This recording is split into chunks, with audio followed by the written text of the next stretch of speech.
Apa cuman gua yang tahu? Pembuat Wingko pertama dan tertua sejak 1898 sampai umur 127 tahun tetap bertahan.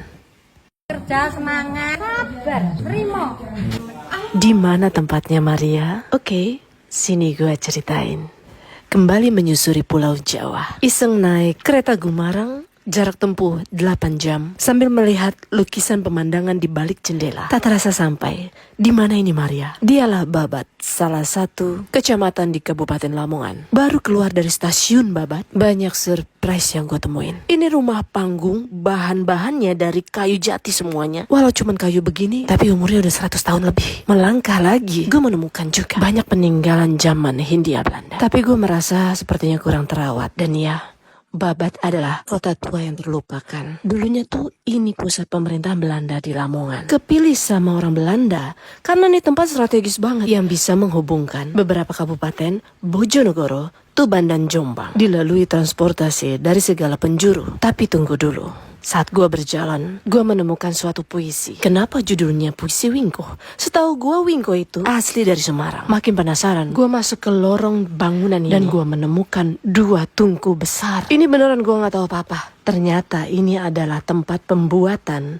Wingko Babat. Oh alah, kata Babat dari Wingko ternyata dari daerah ini. Kemana aja Maria? Dan bikin gua terkaget-kaget. Ini adalah pencipta Wingko Babat pertama. Kalau nggak ada Wingko ini, tidak ada Wingko lainnya. Tidak bisa dipungkiri, kuliner peranakan Tionghoa sangat banyak pengaruhi kuliner di Jawa dan Nusantara. Generasi pertama datang ke Hindia Belanda dan menciptakan Wingko ini di tahun 1898. Berbahan tepung beras ketan. Karena mengalami perkawinan budaya, kue ini ditambah campuran parutan kelapa. Dulunya Wingko ini sudah populer sebagai cemilan khas Babat. Bahkan para menir memuji Wingko ini benar-benar enak. Tapi Maria, bukannya Wingko Babat itu asli dari Semarang? Lo tahu nggak? Yang di Semarang itu adalah generasi kedua. Sepasang kakak beradik yang lelaki meneruskan di kota Babat ini. Dan saudara perempuannya yang merantau ke Semarang di tahun 1946 dan menciptakan Wingko Babat. Penduduk Babat 5%-nya dari kota Semarang. Alhasil orang taunya Wingko Babat itu ya dari Semarang. Dan lo lihat di sini,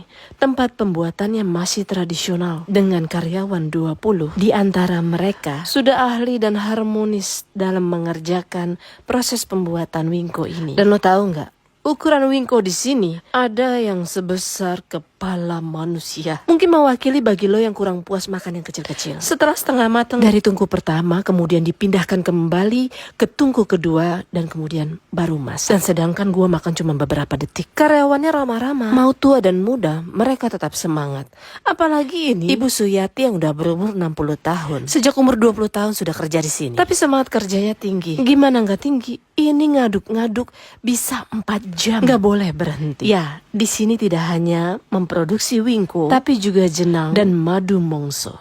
Dan pembuatannya tidak dengan proses yang instan. Dan lo tahu nggak, pada saat proses penimbangan antara kelapa dan gula dan lainnya, yang mengukur takarannya benar-benar harus ownernya sendiri. Dan sudah tentu bertahan sampai 1 abad lebih. Salah satunya adalah pengaruh kepedulian kepada karyawan. Sampai-sampai dibolehin piara perkutut sebanyak ini. Dan sempatnya ikut lomba juara kontes. Asli, sampai bisa generasi kelima, berarti benar-benar legenda yang tetap bernyawa. Dan ingat, walaupun Babat hanya sebuah kota kecil di Kabupaten Lamongan, tapi disinilah Wingko Babat tercipta.